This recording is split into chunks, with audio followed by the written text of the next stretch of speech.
Price the Lord. കർത്താവിന്റെ അതിവിശുദ്ധ നാമം വാഴ്ത്തപ്പെടുമാറാകട്ടെ. ഞങ്ങളെ ശ്രവിച്ചുകൊണ്ട് നിൽക്കുന്ന എല്ലാ മാന്യ ശ്രോതാക്കൾക്കും വീണ്ടും വരുന്നവനായ കർത്താവായ യേശു ക്രിസ്തുവിന്റെ നാമത്തിൽ സ്നേഹ വന്ദനങ്ങൾ അറിയിക്കുന്നു. ദൈവജനം ശ്രവിക്കുകയും ന്യായമായിട്ടുള്ള ചോദ്യങ്ങൾ ചോദിക്കുകയും അതിന്റെ ഉത്തരം ലഭിക്കുവാൻ വേണ്ടി താല്പര്യം കാണിക്കുകയും ചെയ്യുന്ന, അതുപോലെ ഞങ്ങളുടെ വാക്കുകളെ പ്രതികരിക്കുന്ന എല്ലാവർക്കും യേശു ക്രിസ്തുവിന്റെ നാമത്തിൽ നന്ദി അറിയിക്കും.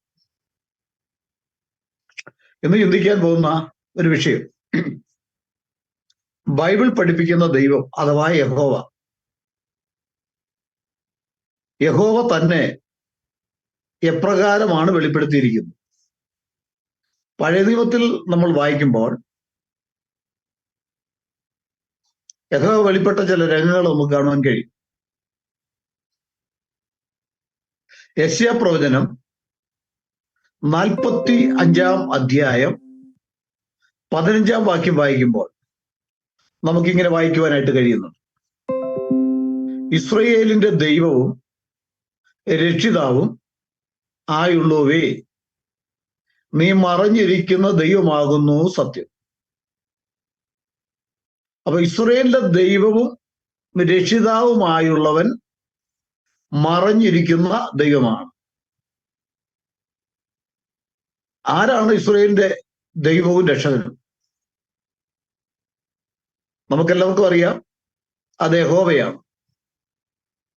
നമ്മൾ വായിക്കുമ്പോ യെശയ്യാവ് 25:9 വായിക്കുമ്പോ, അന്നാളിൽ ഇതാ നമ്മുടെ ദൈവം, അവനെ അത്രയും നാം കാത്തിരുന്നു, അവൻ നമ്മെ രക്ഷിക്കും, അവൻ തന്നെ യഹോവ.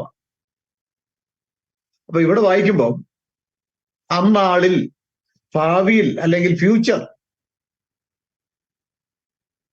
കാണുവാൻ കഴിയുന്ന ഒന്നാണ്. അന്നാളിൽ ഇതാ നമ്മുടെ ദൈവം, അവനെ അത്രയും നാം കാത്തിരുന്നത് എന്ന് പറഞ്ഞാൽ ഇസ്രായേൽ ഒരു ദൈവത്തിന് വേണ്ടി കാത്തിരുന്നു. അതവിടെ മശിഹ തന്നെയാ. പ്രവാചകൻ ദൈവത്തിന്റെ ആത്മാവിൽ വെളിപ്പെടുത്തുന്നത് അന്നാളിൽ ഇതാ നമ്മുടെ ദൈവം, അവനെ അത്രയും നാം കാത്തിരുന്നത്, അവൻ നമ്മെ രക്ഷിക്കും. പിന്നെ നമ്മൾ വായിക്കുന്നത് അവൻ തന്നെ യഹോവ. വാസ്തവത്തിൽ യഹോവയാണ് അവരുടെ ദൈവവും അവരുടെ രക്ഷകനും. ആരുടെ? ഇസ്രായേലിന് വേണ്ടി യഹോവ എന്ന നാമം സ്വീകരിച്ച സർവശക്തനായ ദൈവം ഇസ്രായേലിന് വേണ്ടി മാത്രം രക്ഷയ്ക്ക് വേണ്ടി സ്വീകരിച്ച ഒരു നാമമാണ് യഹോവ എന്നുള്ളത്. യഹോവ എന്നുള്ള പദത്തിന്റെ അടുക്കൽ ഒരു ഇസ്രായേൽ എന്നുള്ള വാക്ക് നമുക്കവിടെ ദർശിക്കാൻ കഴിയും. ഇസ്രായേലെ കേൾക്ക, യഹോവ നമ്മുടെ ദൈവമാകുന്നു. ഇസ്രായേലിന്റെ പരിശുദ്ധനായ യഹോവ, ഇസ്രായേലിന്റെ വീണ്ടെടുപ്പുകാരനായ യഹോവ. അവിടെയെല്ലാം യഹോവ എന്നുള്ള പദത്തിന്റെ സമീപത്ത് ഒരു ഇസ്രായേൽ എന്നുള്ള പദം സർവ്വസാധാരണമായി കാണാറുണ്ട്. യെശയ്യാവ് 43:11 വായിക്കുമ്പോൾ, ഞാൻ തന്നെ യഹോവ, ഞാൻ അല്ലാതെ ഒരു രക്ഷിതാവുമില്ല. പലപ്പോഴും ആവർത്തിച്ച് യഹോവ പറയുന്നുണ്ട്, ഞാനാണ് ദൈവം, ഞാൻ തന്നെയാണ് രക്ഷകൻ, മറ്റൊരു രക്ഷകൻ ഇല്ല. അങ്ങനെയെങ്കിൽ യേശു ആരാ? രണ്ടു രക്ഷകന്മാരുണ്ടോ?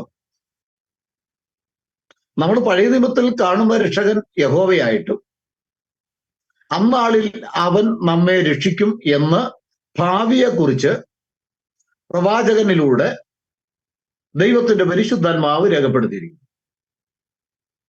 അവൻ വന്നു നമ്മളെ രക്ഷിക്കും. ആര്? യഹോവ. യഹോവ വന്നു നമ്മളെ രക്ഷിക്കും.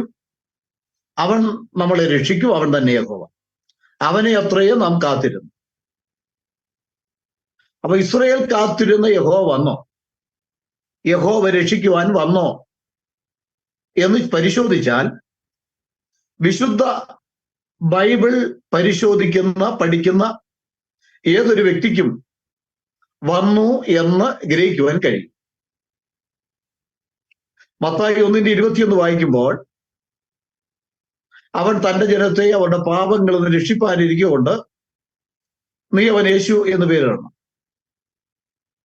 ലൂക്കോസ് 2:11 വായിക്കുമ്പോൾ കർത്താവായ ക്രിസ്തു എന്ന രക്ഷിതാവ് ഇന്ന് ദാവീദിന്റെ പട്ടണത്തിൽ നിങ്ങൾക്കായി ജനിച്ചിരിക്കുന്നു. ആരാ? കർത്താവ് ആയ ക്രിസ്തു എന്ന രക്ഷിതാവ്. അപ്പം ദാവീദിന്റെ പട്ടണത്തിൽ ഇസ്രയേലിന് വേണ്ടി അല്ലെങ്കിൽ സർവ്വമാനവജാതിക്ക് വേണ്ടി രക്ഷയ്ക്ക് വേണ്ടി കടന്നു വന്നവൻ ആരാണ്? അവൻ കർത്താവാണ്, അവൻ ക്രിസ്തുവാണ്, അവൻ രക്ഷകനാണ്. 3 വ്യക്തികളാണ്? ഒരിക്കലുമല്ല. കർത്താവായ ക്രിസ്തു എന്ന രക്ഷിതാവ് അല്ലെങ്കിൽ യഹോവയായ ക്രിസ്തു എന്ന രക്ഷിതാവാണ് ദാവീദിന്റെ പട്ടണത്തിൽ കടന്നു വന്നത് മാനവജാതിയെ രക്ഷിപ്പാൻ വേണ്ടി. Price the Lord. യെശയ്യാവ് 56:1 വായിക്കുമ്പോൾ യഹോവ ഇപ്രകാരം അരുളിച്ചെയ്യുന്നു, എന്റെ രക്ഷ വരുവാൻ അടുത്തിരിക്കിയാൽ ന്യായം പ്രമാണിച്ച് നീതി പ്രവർത്തിക്കും. അപ്പോൾ യഹോവ പറയുക, എന്റെ രക്ഷ വരുവാൻ അടുത്തിരിക്കുന്നു. അപ്പം വരേണ്ടതായ ഒരു രക്ഷയാണെന്നാണ് പ്രവാചകന്മാർ പറയുന്നത്. അത് വരും എന്ന് പറയുന്നു. അവൻ വന്ന് നമ്മളെ രക്ഷിക്കും എന്ന് പറയുന്നു. ആര്? യഹോവ. യഹോവ തന്നെയാണ് ഇസ്രായേലിനെ രക്ഷിച്ചത്. ആ യഹോവ എന്ന രക്ഷകൻ ഈ ലോകത്തിൽ വരും. അതെപ്പോൾ വരും എന്നും വിശുദ്ധ ബൈബിൾ വ്യക്തമാക്കി തരുന്നുണ്ട്. എങ്ങനെയാണ് വരുന്നത് എന്നും ബൈബിൾ വിശദമായി നമ്മെ പഠിപ്പിക്കുന്നു. എപ്പോൾ വരും എന്നുള്ള ചോദ്യത്തിന് കാലസമ്പൂർണതയിൽ സ്ത്രീയുടെ സന്തതിയായി എങ്ങനെ വരും എന്നുള്ള ചോദ്യത്തിന് ജഡത്തിൽ വെളിപ്പെടും. വാസ്തവത്തിൽ ദൈവം ആത്മാവാണ്. ആത്മാവായ ദൈവം മനുഷ്യനെ രക്ഷിക്കുവാൻ ഈ ലോകത്തിലേക്ക് വരുന്ന വിധം ഒരു ജഡം സ്വീകരിച്ചാണ്. ജഡം മാത്രമല്ല, രക്തം ചൊരിഞ്ഞിട്ടല്ലാതെ പാപമോചനമില്ല എന്നുള്ള പ്രമാണം നിറവേറ്റുവാൻ ഹാബേലിന്റെ രക്തത്തെക്കാൾ ഗുണകരമായി സംസാരിക്കുന്ന പുണ്യാഹ രക്തത്തോട്, പാപമില്ലാത്ത രക്തത്തോട്, വിശുദ്ധ രക്തത്തോട് ഒരു ശരീരത്തിൽ യഹോവയായ ദൈവം പ്രത്യക്ഷപ്പെട്ടു.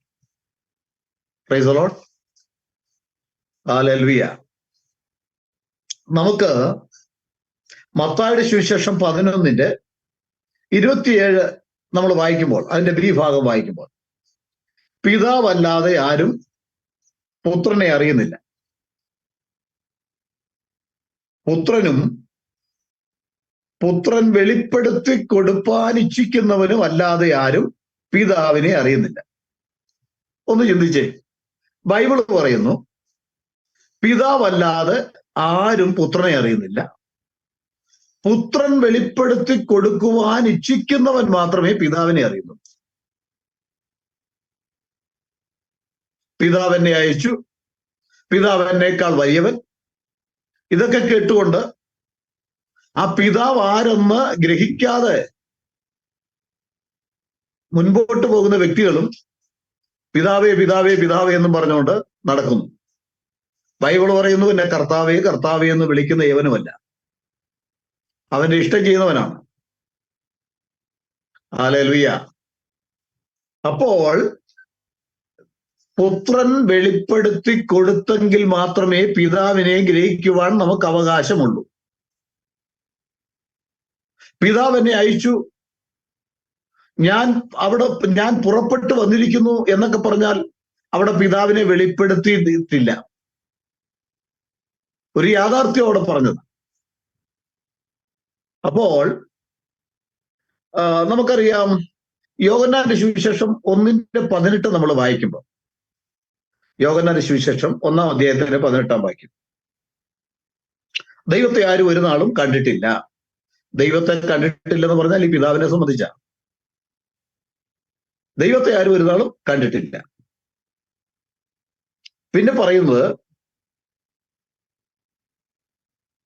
പിതാവിന്റെ മടിയിലിരിക്കുന്ന ഏകജാതനായ പുത്രൻ അവനെ വെളിപ്പെടുത്തിയിരിക്കുന്നു. പിതാവിന്റെ മടിയിലിരിക്കുന്ന ഏകജാതനായ പുത്രൻ അവനെ വെളിപ്പെടുത്തിയിരിക്കുന്നു. ഏകജാതനായ പുത്രൻ എവിടെ ഇരിക്കുന്നു?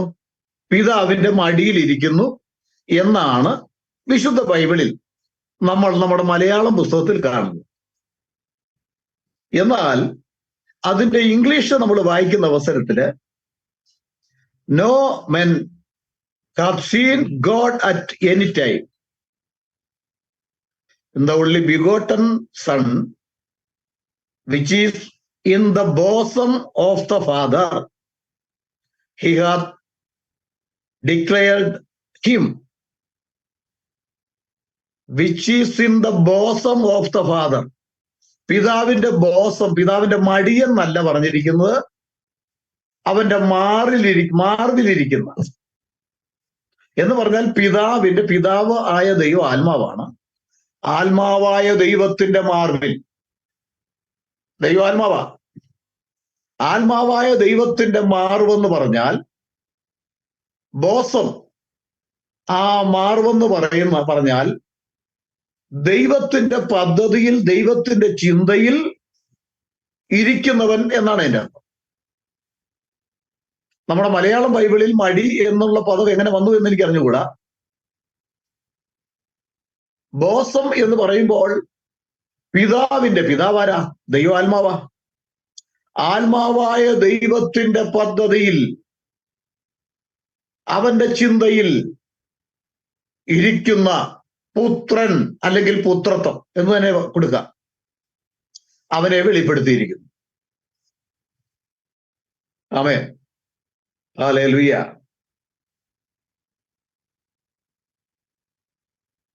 യേശുക്രിസ്തു പറഞ്ഞില്ലേ, ലൂക്കോസ് 10:24 നമ്മൾ വായിക്കുമ്പോൾ,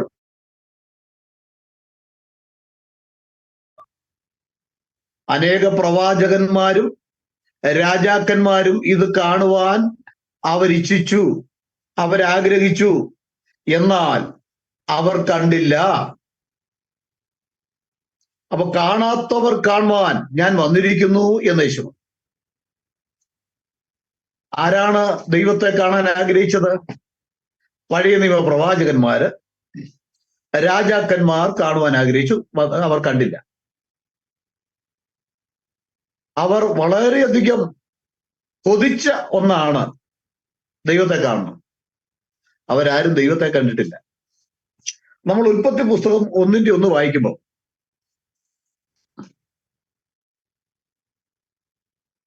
ഉൽപ്പത്തി പുസ്തകം 1:1 വായിക്കുമ്പോൾ ആ അധ്യായത്തിൽ നമുക്ക് കാണാം, അവിടെ ആദ്യം തന്നെ ആദിയിൽ ദൈവം സ്വർഗവും ഭൂമിയും സൃഷ്ടിച്ചു, അല്ലെങ്കിൽ നമ്മുടെ മലയാള ബൈബിളിൽ ആകാശം ഭൂമിയും സൃഷ്ടിച്ചു എന്നാണ്. അവിടെ നമുക്ക് കാണാൻ കഴിയുന്നത് ദൈവത്തിന്റെ ഒരു പ്രവൃത്തി അവിടെ കാണാം. അതിനുശേഷമായിട്ട് പിന്നെ സൃഷ്ടി നടത്തുന്ന ചില വിധം നമുക്ക് അവിടെ കാണാൻ കഴിയും. അതെങ്ങനെയാ? അവിടെ അവൻ കൽപ്പിച്ചു, അങ്ങനെ സംഭവിച്ചു. വെളിച്ചമുണ്ടാകട്ടെ എന്ന് ദൈവം കൽപ്പിച്ചു, അങ്ങനെ സംഭവിച്ചു. അപ്പോൾ അവിടെ സൃഷ്ടി നടത്തുമ്പോഴെല്ലാം ഒരു ശബ്ദമാണ് പുറപ്പെട്ടു വന്നു, ഉണ്ടാകട്ടെ, അങ്ങനെ ഉണ്ടാകട്ടെ, അങ്ങനെ സംഭവിക്കട്ടെ ശബ്ദമാണ് പുറപ്പെട്ടു വന്നത്. ഒരു വിധത്തിൽ പറഞ്ഞാൽ സകല സൃഷ്ടിയും നടന്നത് അതിന്റെ പിൻപിൽ ശബ്ദമാണ് നിലനിന്നത്. അവനിൽ നിന്ന്, ആത്മാവായ ദൈവത്തിൽ നിന്ന് ശബ്ദം പുറപ്പെട്ടപ്പോൾ അങ്ങനെ സംഭവിച്ചു. ഉൽപ്പത്തി പുസ്തകം 1-ാം അധ്യായം നമ്മൾ വായിക്കുമ്പോൾ എല്ലാം നമുക്ക് അവിടെ അങ്ങനെ കാണാം. അവൻ കൽപ്പിച്ചു, അങ്ങനെ സംഭവിച്ചു. അവൻ കൽപ്പിച്ചു, അങ്ങനെ സംഭവിച്ചു. അപ്പൊ ഒരു കൽപ്പന, ഒരു അധികാരത്തിന്റെ ഒരു ശബ്ദം ദൈവത്തിൽ നിന്ന് പുറപ്പെട്ടതായിട്ട് നമുക്ക് കാണുവാൻ കഴിയും. അതുകൊണ്ടാണ് യോഹന്നാൻ സുവിശേഷം 1-ാം അധ്യായത്തിന്റെ 3-ാം വാക്യം നമ്മൾ വായിക്കുമ്പോൾ, സകലവും അതിന്റെ ഒന്നിന്റെ ഒന്ന് നമ്മൾ വായിക്കുമ്പോൾ, ആദിയിൽ വചനമുണ്ടായിരുന്നു, വചനം ദൈവത്തോട് കൂടെയായിരുന്നു, വചനം ദൈവമായിരുന്നു. വചനവും ദൈവമായിരുന്നു എന്നല്ല, വചനം ദൈവമായിരുന്നു. ആദിയിൽ വചനമുണ്ടായിരുന്നു, വചനം ദൈവത്തോടു കൂടി. ദൈവത്തോട് കൂടെ എന്ന് പറഞ്ഞാൽ ആത്മാവോടുകൂടെ, ആത്മാവായ ദൈവത്തോട്, അദൃശ്യനായ ദൈവത്തോട്, അടുത്തുകൂടാത്ത വെളിച്ചത്തിൽ വസിക്കുന്നവർ, വെളിച്ചത്തിൽ അടുത്തുകൂടാത്ത വെളിച്ചത്തിൽ ആത്മാവായ ദൈവത്തോടു കൂടെ ശബ്ദമുണ്ടായിരുന്നു, ലോഗോസ്. ആ ശബ്ദം പുറപ്പെട്ടപ്പോൾ സകലതും ഉളവായി. ഈ ലോകത്ത് കാണുന്ന സകലതും നമ്മുടെ കണ്ണിന്റെ മുൻപിൽ കാണുവാൻ കാരണമായി തീർന്നത് ശബ്ദം നിമിത്തമായിട്ടാണ്, വചനം നിമിത്തമായിട്ടാണ്, ഉണ്ടാകട്ടെ എന്ന് കൽപ്പിച്ചത് കൊണ്ടാണ്. Praise the lord, hallelujah.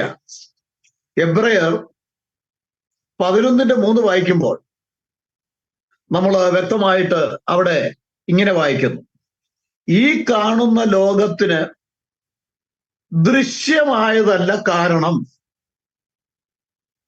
അപ്പോൾ ഈ കാണുന്ന ലോകത്തിന് ദൃശ്യമായതല്ല കാരണം. ലോകം ഇങ്ങനെ ഉണ്ടാകാൻ കാരണം ദൃശ്യമായ അല്ലെങ്കിൽ കാണാൻ കഴിയുന്ന ഒന്നിൽ നിന്നല്ല. പിന്നെ എങ്ങനെ ഉണ്ടായി? ഈ കാണുന്ന ലോകത്തിന് ദൃശ്യമായതല്ല കാരണം എന്ന് വരുമാറ് ലോകം ദൈവത്തിന്റെ വചനത്താൽ നിർമ്മിക്കപ്പെട്ടു, ദൈവത്തിന്റെ ശബ്ദത്താൽ നിർമ്മിക്കപ്പെട്ടു. ഉണ്ടാകട്ടെ എന്ന് കൽപ്പിച്ചപ്പോൾ ഉണ്ടായി എന്നാണ് എന്റെ സ്ഥാനം. Price the Lord. ഞാൻ ഇത്രയും വിശദീകരിക്കുന്നതിന്റെ കാരണം എന്താണെന്നറിയോ? യഹോവയായ ദൈവം മറഞ്ഞിരിക്കുന്ന ദൈവമാണ്. അവനെ വെളിപ്പെടുത്തിയ എങ്ങനെ വെളിപ്പെടുത്തി? കാണത്തക്കവണ്ണമല്ല പഴയ നിയമത്തിൽ വെളിപ്പെട്ടിട്ടുള്ളത്. പഴയ നിയമത്തിൽ ദൈവത്തെ ആരും കണ്ടിട്ടില്ല. അപ്പോൾ പല ചോദ്യങ്ങൾ വരാം. ഉസിയ രാജാവ് മരിച്ചയാണ്ടിൽ കർത്താവ് ഉയർന്നും പൊങ്ങിയുമുള്ള സിംഹാസനത്തിൽ ഇരിക്കുന്ന യെശയ്യാവ് കണ്ടില്ലേ? അതൊരു ദർശനമാണ്. അവിടെ യെശയ്യാവ് കണ്ട കർത്താവിനെ തേജസ്സിന്റെ നടുവിൽ ദൂതന്മാർ ആരാധിക്കുന്ന കണ്ട ആ കർത്താവ് യേശുക്രിസ്തുവാണെന്ന് യോഹന്നാൻ 12:41 വായിക്കുമ്പോൾ നമുക്ക് അവിടെ കാണാം. അത് യേശുവായിരുന്നു. യേശു ഈ ലോകത്തിൽ ജഡത്തിൽ വെളിപ്പെടുന്നതിന് മുൻപ്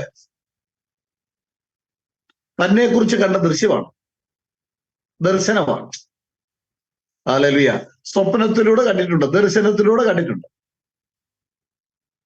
അപ്പോൾ ഇവിടെ നമ്മൾ തിരുവചനത്തിന്റെ അർത്ഥം ഗ്രഹിച്ചു തന്നെ ദൈവത്തെ പഠിക്കണം. നമുക്ക് വെളിപ്പെടുത്തി തന്നത് മാത്രം നമ്മൾ പഠിച്ചാൽ മതി. അതിനപ്പുറത്തേക്ക് കടന്ന് പഠിക്കേണ്ട കാര്യമില്ല. അപ്പോസ്തലന്മാരാൽ വെളിപ്പെടുത്തി തന്നിട്ടുണ്ട്. അത് നമ്മൾ പഠിക്കുക എന്നുള്ളതാണ് നമ്മുടെ ഏറ്റവും അതിപ്രധാനമായിട്ടുള്ള ദൗത്യം. അപ്പൊ ഈ കാണുന്ന ലോകത്തിന് ദൃശ്യമായതല്ല കാരണം എന്ന് വരുമാറ് ലോകം ദൈവത്തിന്റെ വചനത്താൽ നിർമ്മിക്കപ്പെട്ടു. 1 യോഹന്നാൻ 1:14 നമ്മൾ വായിക്കുമ്പോഴേ വചനം ജഡമായി തീർന്നു. ഏത് വചനം? അതിൽ വചനമുണ്ടായിരുന്നു, വചനം ദൈവത്തോടു കൂടെയായിരുന്നു, വചനം ദൈവം ആയിരുന്നു.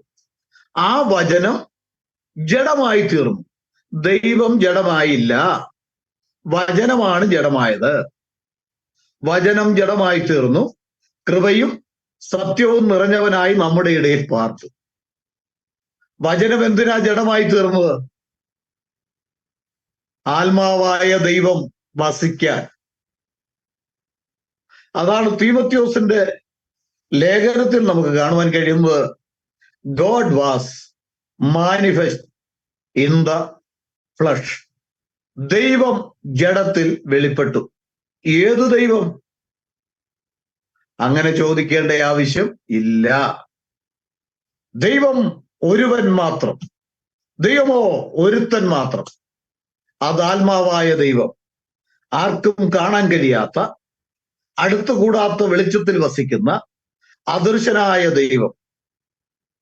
ആമേൻ. ആ അദൃശ്യനായ ദൈവം താൻ തനിക്കായി ഒരു ശരീരം ഒരുക്കി. ആ ശരീരത്തിൽ അദൃശ്യനായ ദൈവം വെളിപ്പെട്ടു. അതുകൊണ്ടാണ് യേശുക്രിസ്തുവിനെ കുറിച്ച് പറയുന്നത്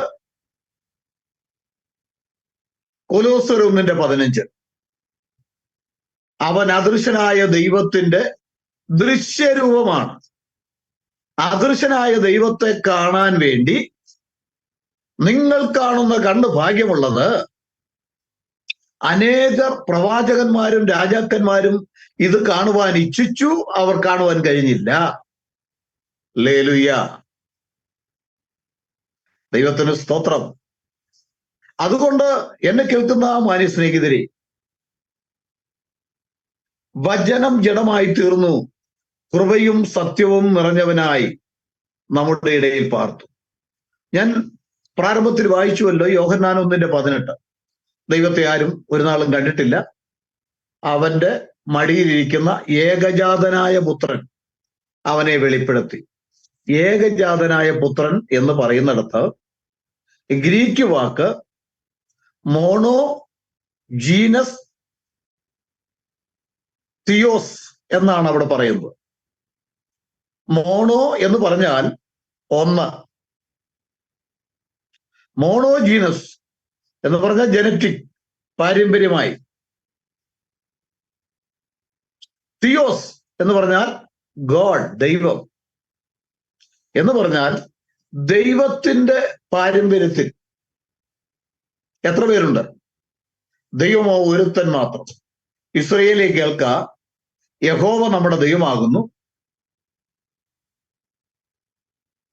അപ്പൊ ദൈവം ഒരുവൻ എന്ന് ഒന്നല്ല അനവധി അനവധി അനവധി വാക്യങ്ങൾ പറയുമ്പോൾ അതേ ദൈവം, ആ ഒരുവൻ ആരോ അതേ ദൈവം, അവൻ ഒരുവനായിരിക്കുമ്പോൾ ആ ദൈവം തന്നെ എന്ത് ചെയ്തു? ഇവിടെ ജഡത്തിൽ വെളിപ്പെടുകയാണ് ചെയ്യുന്നത്. അപ്പോൾ മോണോ ജെനിസ് തിയോസ്,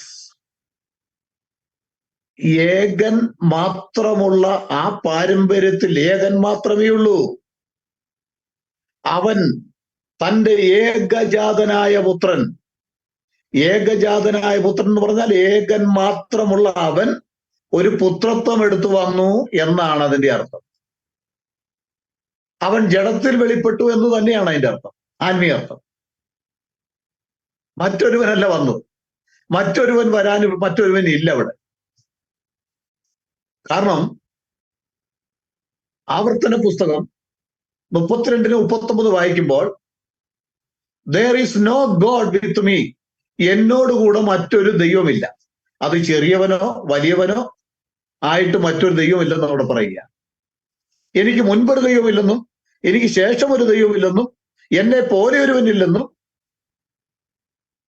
യെശയ്യാപ്രവചനം നമ്മൾ വായിക്കുമ്പോൾ കാണും. ആമേൻ. അപ്പോൾ എനിക്ക് മുൻപൊരു ദൈവം ഇല്ല, എനിക്ക് ശേഷം ഒരു ദൈവം ഇല്ല, ഇനി മറ്റൊരു ദൈവം ഉണ്ടാകുകയില്ല, എന്നെ പോലെ ഒരുത്തനില്ല, എന്നോട് കൂടെ ഒരുത്തനില്ല. Hallelujah. there is no God with me. എന്നോട് കൂടെ മറ്റൊരു ദൈവം ഇല്ല.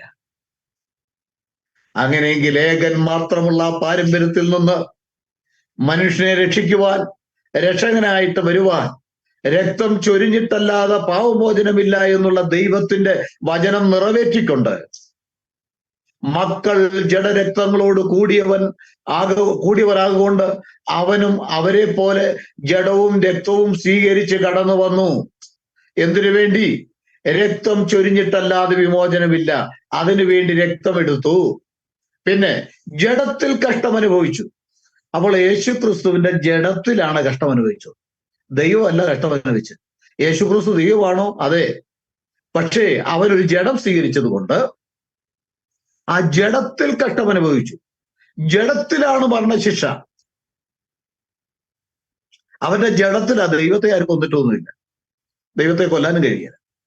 പക്ഷേ അവൻ ഈ ലോകത്തിൽ വന്നപ്പോൾ താൻ ഒരു ശരീരമൊരുക്കി മനുഷ്യവർഗത്തിന്റെ പാപത്തിന് പരിഹാരം വരുത്തുവാൻ ഹല്ലേലൂയ അവൻ ജഡത്തിൽ കഷ്ടം അനുഭവിച്ചു. ജഡത്തിൽ മരണശിക്ഷ. ആ ശിക്ഷ അവർ ഏറ്റെടുത്തു. അവന്റെ ജഡമാണ് മരിച്ചത്. ആത്മാവായ ദൈവത്തെ കൊല്ലാനൊന്നും പറ്റില്ല. ദൈവം മരിച്ചിട്ടുമില്ല. കർത്താവായ യേശു ഇവിടെ വരുമ്പോൾ സ്വർഗം കാര്യമല്ല. യോഹന്നാൻ 3:13 വാക്യം വായിക്കുമ്പോൾ സ്വർഗത്തിൽ നിന്ന് ഇറങ്ങി വന്നവനായി സ്വർഗത്തിൽ ഇരിക്കുന്നവനായ മനുഷ്യപുത്രൻ സ്വർഗത്തിൽ നിന്ന് ഇറങ്ങി വരുമ്പോൾ തന്നെ അവൻ സ്വർഗത്തിലുണ്ട്. യേശു ക്രിസ്തു സ്വർഗത്തിൽ നിന്ന് ഇറങ്ങി വരുമ്പോൾ സ്വർഗം കാലിയല്ല, സ്വർഗത്തിൽ അവനുണ്ട്. സ്വർഗത്തിൽ നിന്ന് ഇറങ്ങി വന്നവനായി സ്വർഗത്തിൽ ഇരിക്കുന്നവനായ മനുഷ്യപുത്രൻ. അങ്ങനെയാണ് യോഹന്നാന്റെ സുവിശേഷം പറയുന്നത്. വെളിപ്പാട് പുസ്തകത്തിലും പല ആവർത്തി പറയുന്നുണ്ട്, ഇരിക്കുന്നവനും ഇരുന്നവനും വരുന്നവനും. അവൻ ഇരിക്കുമ്പോൾ തന്നെ വരുന്നവനായി കാണുവാൻ കഴിയുന്നു. നമുക്ക് മനസ്സിലാക്കുവാൻ കഴിയുന്ന വർണ്ണനകൾ കൊണ്ട് ദൈവത്തെ ഒന്ന് ഗ്രഹിപ്പിച്ചു തരിക.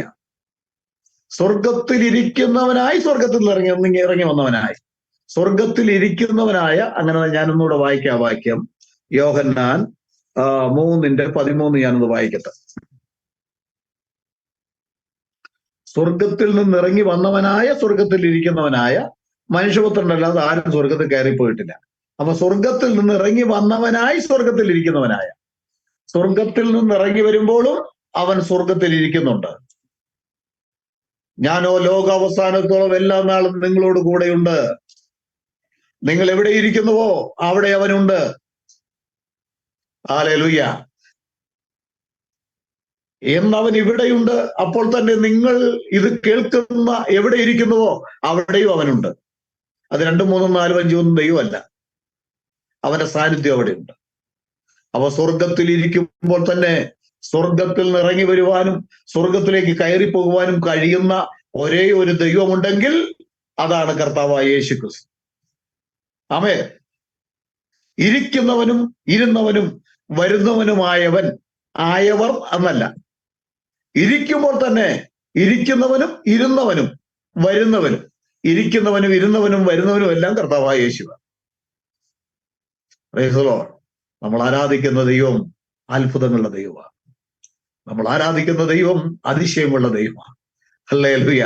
നമ്മൾ ആരാധിക്കുന്ന ദൈവം വീരനായ ദൈവമാണ്. അവൻ അത്ഭുത മന്ത്രിയാണ്. നമ്മൾ ആരാധിക്കുന്ന ദൈവം, ഹല്ലേലൂയ, നമുക്കൊരു ശിശു ജനിച്ചിരിക്കുന്നു. ആധിപത്യം നമുക്കൊരു മകൻ നൽകപ്പെട്ടിരിക്കുന്നു. നമുക്കൊരു പുത്രൻ നൽകപ്പെട്ടിരിക്കുന്നു. ആധിപത്യം അവന്റെ തോളിലിരിക്കും. അവൻ അത്ഭുതനാണ്, അവൻ മന്ത്രിയാണ്, വീരനാം ദൈവമാണ്, നിത്യപിതാവാണ്, സമാധാനപ്രഭുവാണ്. കർത്താവായ ക്രിസ്തു എന്ന രക്ഷിതാവാണ്, വീണ്ടെടുപ്പുകാരനാണ്, മണവാളനാണ്. ഹല്ലേലൂയ. അതുകൊണ്ട് തന്നെ കേൾക്കുന്ന മാന്യ സ്നേഹിതരെ, ഞാനിത് ഇങ്ങനെ പറഞ്ഞതിന്റെ കാര്യം, പഴയ നിയമത്തിലെല്ലാം ദൈവത്തെ കണ്ടിട്ടില്ല. ആദം പാപം ചെയ്തു കഴിഞ്ഞപ്പോൾ ആദമിന്റെ അടുക്കലേക്ക് ഇറങ്ങി വന്ന ചരിത്രം ബൈബിളിൽ സൂചിപ്പിക്കുന്നുണ്ട്. ഞാൻ ഒന്ന് വായിക്കാം, ഒന്ന് ശ്രദ്ധിക്കണേ. 3:8 വെയിലാറിയപ്പോൾ യഹോവയായ ദൈവം തോട്ടത്തിൽ നടക്കുന്ന ഒച്ച അവൻ കേട്ടു. യഹോവയായ ദൈവം തോട്ടത്തിൽ നടക്കുന്ന ഒച്ച കേട്ടു. ദൈവത്തെ അവിടെ കണ്ടെന്ന് പറയുന്നില്ല. തോട്ടത്തിൽ നടക്കുന്ന ഒച്ച നമുക്കറിയാം. ആരെങ്കിലും നമ്മൾ കണ്ടില്ലെങ്കിലും ഒരാൾ നടക്കുന്നുണ്ടെങ്കിൽ നടക്കുന്ന ഒച്ച നമുക്ക് കേട്ടാ അറിയാം. ഒരാൾ നടക്കുന്നു ഒക്കെ നമുക്ക് മനസ്സിലാവും. അപ്പൊ ദൈവം ആദമിന്റെ അടുക്കൽ കടന്നു വരുന്ന രീതി അവൻ അറിയാമായിരുന്നു. ദൈവം നടക്കുന്ന ഒച്ച, ദൈവം ആത്മാവ് കേട്ടോ. ദൈവം നടക്കുക എന്ന് പറഞ്ഞാൽ നമ്മുടെ അടുക്കലേക്ക് വരുന്നു എന്നതിന്റെ അർത്ഥം. അവിടെ ഒച്ചയാണ് കണ്ടത്. സൃഷ്ടി നടത്തിയപ്പോഴും ശബ്ദമാണ് ഉണ്ടായത്. ഇവിടെ ശബ്ദമാണ് ഉണ്ടായത്. ഹല്ലേലൂയ.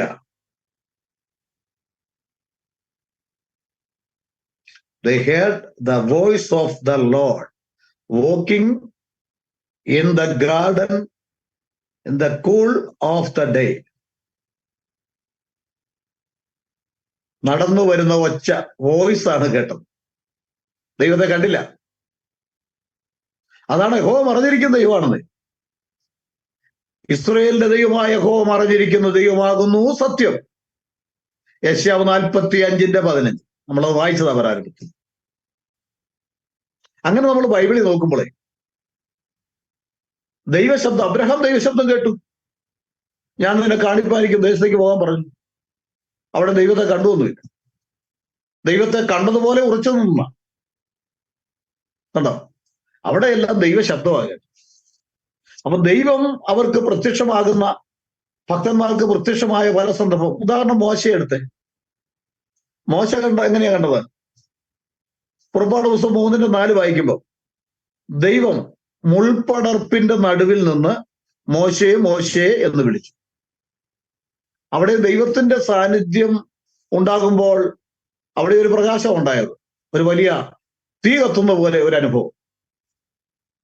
മുൾപടർപ്പ് കേൾക്കുന്നില്ല, പക്ഷെ ഉൾപടർപ്പൊക്കെ ആകെ കത്തുന്ന, ആളിക്കത്തുന്ന ഒന്നവിടെ കാണാം. ഒരു തീയുടെ അനുഭവം. അതിന്റെ നടുവിൽ നിന്ന് യഹോവയായ ദൈവം വിളിച്ചു, മോശയെ മോശയെ എന്ന് വിളിച്ചു. ശൗലിനെ സന്ദർശിച്ചപ്പോൾ ഇത് തന്നെയാണ് സംഭവിച്ചത്. ശൗലെ ശൗലെ നീ എന്നെ ഉപദ്രവിക്കുന്നുണ്ടാന്ന് ചോദിച്ചു. ഈ വലിയ പ്രകാശവും ഈ ചോദ്യം, ശൗലെ ശൗലെ, മോശെ മോശെ, ശമൂവേലേ ശമൂവേലേ, വചനം അറിയാവുന്നവർക്കറിയാം ധാരുടെ ഇടപെടലാണ്. അങ്ങനെ ശൗലിന് മനസ്സിലായത് ദൈവത്തിന്റെ ഇടപെടല, കർത്താവിന്റെ ഇടപെടല. താൻ കർത്താവ് എന്ന് വിളിക്കുന്നത് യഹോവയെ മാത്രമേ ശൗല് കർത്താവ് എന്ന് വിളിക്കൂ. നീ ആരാകുന്നു കർത്താവേ? Who are you lord? Who are you Yahweh? നീ ആരാകുന്നു യഹോവേ? യാവേ സെഡ്, യഹോവ said, lord said, I am Jesus. മനസ്സിലാക്കേണ്ടവർക്ക് മനസ്സിലായി കർത്താവിനെ ആരാധിക്കാൻ കേട്ടോ. യേശു ക്രിസ്തു അല്ലാതെ മറ്റൊരു ദൈവം ഉണ്ടെന്ന് പറഞ്ഞ് വേറെ ആളെ ആരാധിക്കാൻ വേണ്ടി ഇരിക്കുന്നതെല്ലാം അവസാനം അത് വിഡ്ഢിത്തത്തിലേക്ക് കലാശിക്കുകയുള്ളൂ. എന്നെ കണ്ടവൻ പിതാവിനെ കണ്ടിരിക്കുന്നു, ഞാനും പിതാവ് ഒന്നാകും യേശു പറഞ്ഞു. ഹല്ലേലൂയ. കെരൂബുകളുടെ മധ്യത്തിലും ദൈവ ശബ്ദം മാത്രമേ ഇവർ മഹാപുരോഹിതന്മാർ കേട്ടിട്ടുള്ളൂ. മനോഹയും ശബ്ദമാണ് കേട്ടത്. ഹല്ലേലൂയ. യോബിന്റെ പുസ്തകം 38-ാം അധ്യായത്തിന്റെ 1-ാം വാക്യം വായിക്കുമ്പോൾ, അനന്തരം യഹോവ ചുഴലിക്കാറ്റിൽ നിന്ന് ഇയ്യോബിനോട് അരുളി ചെയ്തത്. അവിടെ ശബ്ദമോ കേട്ടത്, ദൈവത്തെ കണ്ടില്ല, മറഞ്ഞിരിക്കുക ദൈവം. ചുഴലിക്കാറ്റിൽ, വലിയ പ്രകാശത്തിൽ നടന്നു വരുന്ന ഒച്ച പോലെ. ഇങ്ങനെയൊക്കെയാ ദൈവത്തിന്റെ സന്ദർശനം ഭക്തന്മാർക്ക് വെളിപ്പെട്ടത്. അതുകൊണ്ടാണ് യെശയ്യാപ്രവചനം വ്യക്തമായിട്ട് പറയുന്നത്, യഹോവ മറഞ്ഞിരിക്കുന്ന ദൈവമാകുന്നു സത്യം. ഹല്ലേലൂയ.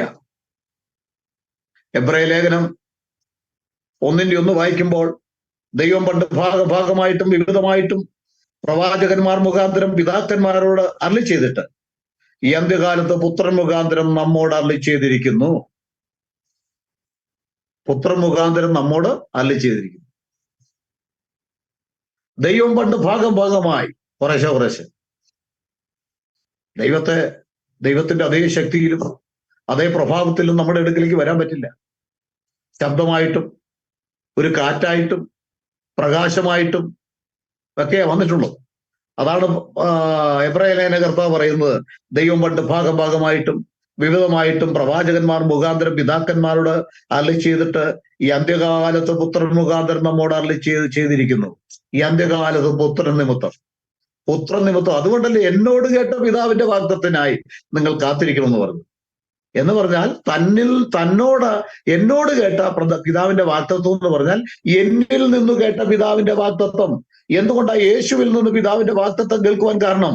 പഴയ നിയമകാലത്ത് സമാഗമന കൂടാരത്തില് നിയമപ്പെട്ടകത്തിനകത്ത് അതിന്റെ സമാഗമന കൂടാരത്തിന്റെ ആ കെരൂബിന്റെ മധ്യത്തിൽ ആ പെട്ടകത്തിൽ ദൈവ സാന്നിധ്യം ഉണ്ടായിരുന്നു.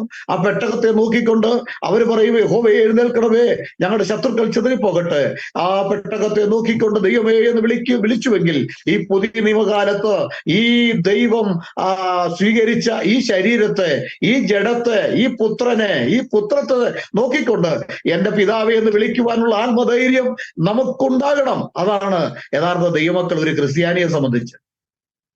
യേശുവിനെ നോക്കിക്കൊണ്ട് അവൻ എന്റെ പിതാവാണ്, അവനല്ലാതെ ഒരു പിതാവില്ലെന്ന് പറയുവാനുള്ള ആണത്വമാണ്, ആ പുരുഷത്വമാണ് നമ്മൾ കാണിക്കേണ്ടത്. ഹല്ലേലൂയ, ദൈവത്തിന് സ്തോത്രം. അപ്പൊ ദൈവം പണ്ട് ഭാഗം ഭാഗമായിട്ടും വിവിധമായിട്ടും പ്രവാചകന്മാർ മുഖാന്തരം പിതാക്കന്മാരോട് അരുളി ചെയ്തിട്ട് ഈ അന്ത്യകാലത്ത് പുത്രൻ മുഖാന്തരം നമ്മോട് അരുളി ചെയ്തിരിക്കുന്നു.